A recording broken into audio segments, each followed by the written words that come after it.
Pour cela, à une époque très reculée, il y avait un sage, quelqu'un qui avait une grande connaissance, des facultés extraordinaires, qui avait parlé à un moment donné, dans son existence du visible, en parlant de l'au-delà, en parlant de la mort. Dans Ecclésiaste, chapitre 9, au verset 5 à 6, il est dit dans la Bible en français courant, en effet, virgule, les vivants savent au moins qu'ils mourront, mais les morts, eux, ne savent rien du tout. Il y a point. Et on ouvre ce point. Et on continue. Ils n'ont plus rien à attendre, puisqu'ils sont tombés dans l'oubli. Donc on dit ici que ceux qui sont encore conscients dans le visible savent néanmoins qu'ils vont mourir un jour. Ils vont être transportés, ils vont disparaître. Il y aura une rupture avec le visible. Mais tandis que ceux, les défunts qui sont déjà partis, ça c'est un groupe de personnes, j'avais déjà expliqué ça dans une vidéo, c'est ceux qui ne connaissent pas l'Oba. Donc, ceux qui meurent de la mort même du péché, donc les défunts, les gens qui meurent, que ce soit par suicide, par, on va dire, accident, bon, est-ce que les accidents existent réellement? Ça, je ferai en autre une vidéo si l'Oba le permet. Donc, on va dire, à moins dire les accidents, le meurtre, les maladies, la vieillesse, bref, ainsi toutes sortes et de formes de mort dans le visible. Est-ce que ceux-là, on vous dit ici dans l'Ecclésiaste, que ceux-là, quand ils meurent, ils vont dans l'oubli, ils ne savent plus rien, donc ils ne sont pas conscients. Maintenant, on va entrer dans la non-conscience pour vous révéler une autre forme de conscience, de la connaissance.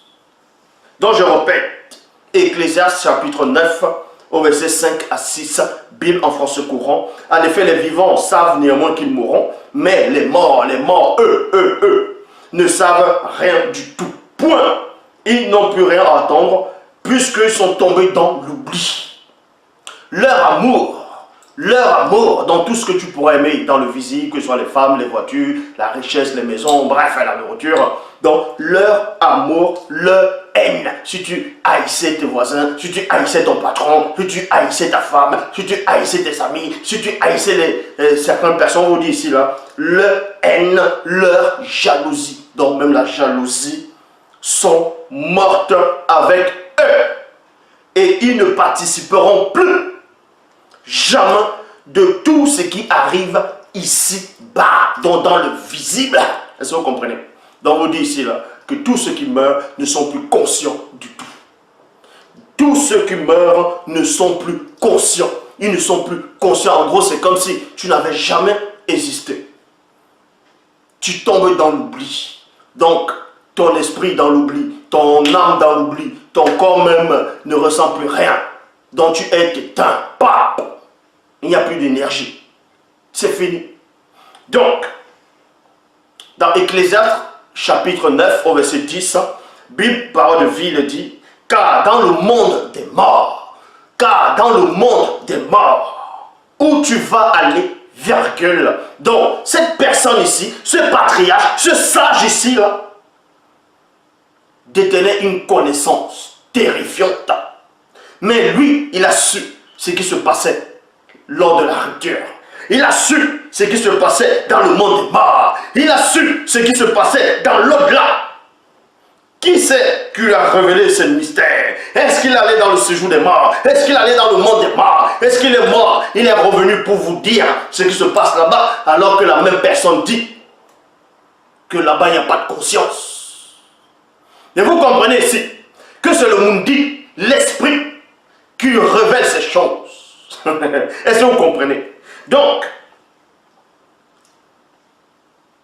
dans Ecclésiaste 9, verset 10, Bible parole de vie, car dans le monde des morts, où tu vas aller, ça c'est une vérité. Et cette vérité c'est quoi? C'est que vous tous, vous allez mourir. Vous allez franchir la route du grand mystère. Que tu sois milliardaire, que tu sois président, que tu sois gouverneur, roi, que tu sois... peu importe le titre que tu pourras avoir, tu vas franchir la route du grand mystère. C'est la mort. Vous voyez, que ce soit même aux États-Unis, un peu partout dans le monde, ceux qui sont riches, les stars, bon, certains stars, il y a certains stars qui sont riches, il y a des milliardaires, voilà, et ainsi de suite, qui vieillissent, qui sont malades, ils ont peur de mourir, ils ne veulent pas mourir, donc ils font des botox, ils veulent se rajeunir, ils veulent le mystère de l'autre jouvence, mais ils n'y arrivent pas, parce que c'est une vérité, c'est un ordre qu'on a donné, c'est un décret qui a été décrété, c'est un choix, c'est quelque chose qui a été établi, que l'homme va mourir. Est-ce que vous comprenez? Il mourra néanmoins. Il franchira la route du grand mystère. Et beaucoup de personnes ont peur de mourir, car ils ne savent pas où est-ce qu'ils vont aller. Quand vous voyez souvent, quand vous assistez souvent à certaines personnes, que ce soit en Afrique, vous assistez aux enterrements de quelqu'un de proche ou bien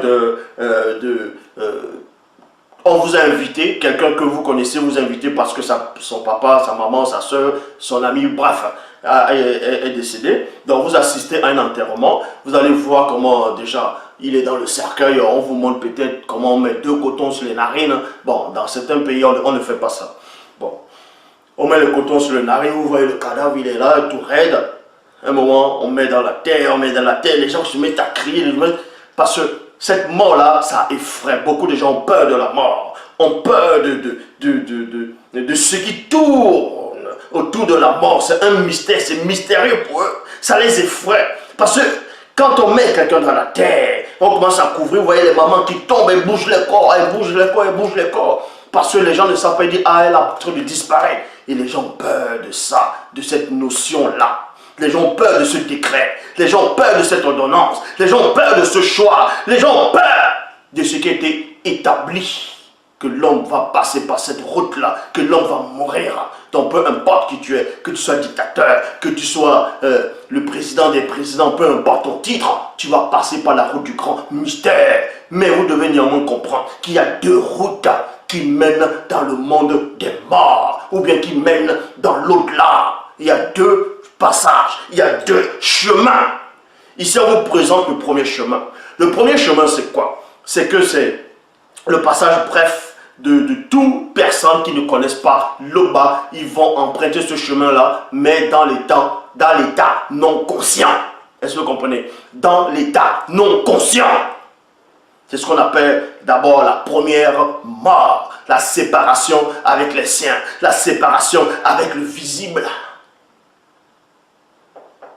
Et les gens passent par là. Et là-bas, vous n'êtes pas conscient. Vous n'êtes pas conscient. Donc, tout a disparu. Il n'y a plus d'émotion. Il n'y a pas de souvenir. Il n'y a pas de regret. Il n'y a pas de jalousie. Il n'y a pas d'envie. Ainsi de suite.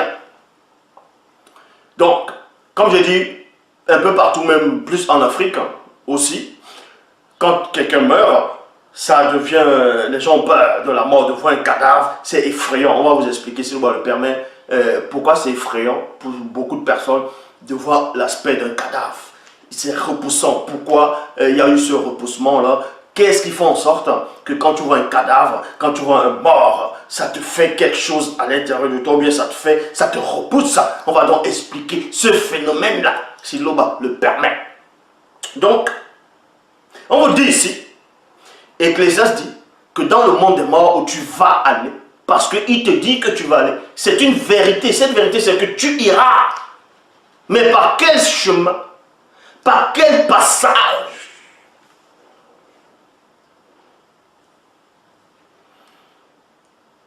Dans le monde où tu vas aller, on ne peut rien faire. On ne peut pas réfléchir. Il n'y a ni connaissance, ni sagesse. Psaume 6:6. Bible en français courant. Car dans le monde, c'est-à-dire, car dans la mort, on ne peut plus penser à toi. Chez les défunts, on ne peut plus te louer. Il y a point.